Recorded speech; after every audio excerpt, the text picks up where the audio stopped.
Congress party ने हरियाणा विधानसभा चुनाव के लिए 9 उम्मीदवारों की दूसरी लिस्ट जारी कर दी है। पार्टी ने पूर्व केंद्रीय मंत्री बीरेंद्र सिंह के बेटे पूर्व सांसद विजेंद्र सिंह को उचाना कला सीट से उम्मीदवार बनाया है। इस सीट पर उनका मुकाबला जेजेपी के मुखिया दुष्यंत चौटाला से होगा। इस तरह से उचाना कला में एक बार फिर से सियासी लड़ाई चौटाला परिवार और बीरेंद्र सिंह परिवार के बीच हो गई। इसके अलावा पार्टी ने थानेसर से अशोक अरोड़ा, टोहाना से परमवीर सिंह, गन्नौर से कुलदीप शर्मा, तोशाम से अनिरुद्ध चौधरी, मेहाम से बलराम डांगी, नंदगाल चौधरी सीट से मंजू चौधरी, बादशाहपुर से वर्धन यादव और गुरुग्राम सीट से मोहित ग्रोवर को टिकट दिया गया। कुलदीप शर्मा पूर्व विधानसभा स्पीकर रह चुके 2019 के विधानसभा चुनाव में गन्नौर सीट से मैदान में उतरे थे, लेकिन उन्हें हार का सामना करना पड़ा था। पार्टी ने एक बार फिर से उन पर दांव खेला है और गन्नौर सीट से सियासी मुकाबले में उतारा है। फिलहाल इस सीट पर बीजेपी को अभी तक उम्मीदवार का ऐलान नहीं किया गया। दूसरे तोशाम सीट पर बंसीलाल परिवार के बीच में आमने सामने की सियासी लड़ाई देखने को मिलेगी। बीजेपी ने इस सीट से राज्यसभा सांसद किरण चौधरी की बेटी श्रुति चौधरी को मैदान में उतारा। वहीं कांग्रेस ने अब रणवीर महिंद्रा के बेटे चौधरी अनिरुद्ध को टिकट दिया है। इस तरह से इस सीट पर बंसीलाल परिवार के बीच में मुकाबला होगा। कांग्रेस पार्टी ने इससे पहले 31 उम्मीदवारों की लिस्ट जारी की थी।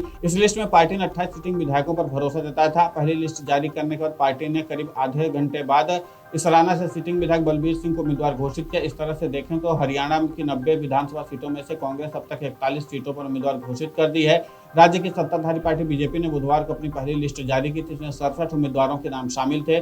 बीजेपी की इस लिस्ट में 16 ओबीसी, 13 जाट, 13 एससी, 9 ब्राह्मण, 8 पंजाबी, 5 वैश्य, 2 राजपूत, 1 सिख जाति के नेताओं को उम्मीदवार घोषित किया गया है। पार्टी ने फिलहाल 23 सीटों पर टिकट को होल्ड किया हुआ है। जिन सीटों पर टिकट होल्ड है उनमें पुंडरी, असंध, गन्नौर, राई, बड़ौदा, जुलाना, नरवाना की सीट भी शामिल है। वहीं विधानसभा चुनाव के लिए हरियाणा कांग्रेस ने 31 उम्मीदवारों की पहली लिस्ट शुक्रवार देर रात जारी कर दी थी। विनेश फोगाट को जुलाना से टिकट दिया है।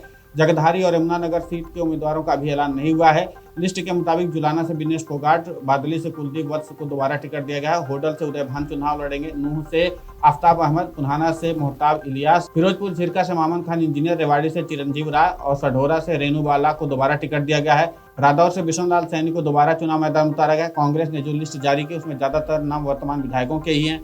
कांग्रेस ने उन सीटों पर प्रत्याशियों की घोषणा की जहां पर कोई विवाद नहीं था। बाकी सीटों पर को होल्ड किया गया है। गुरुग्राम की सीट पर फिलहाल कांग्रेस ने अपना एक उम्मीदवार उतार दिया है, लेकिन देखना दिलचस्प होगा कि आगे इस मामले पर और सियासी समीकरण क्या होता है और फिलहाल टिकट घोषणा होने के बाद आगे पार्टी के नेताओं का क्या रुख होता है। Video desk amarujala.com।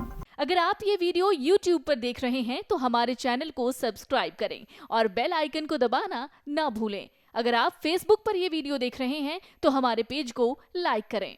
अगर आप ये वीडियो YouTube पर देख रहे हैं तो हमारे चैनल को सब्सक्राइब करें और बेल आइकन को दबाना ना भूलें। अगर आप Facebook पर ये वीडियो देख रहे हैं तो हमारे पेज को लाइक करें। अगर आप ये वीडियो YouTube पर देख रहे हैं तो हमारे चैनल को सब्सक्राइब करें और बेल आइकन को दबाना ना भूलें। अगर आप Facebook पर ये वीडियो देख रहे हैं तो हमारे पेज को लाइक करें।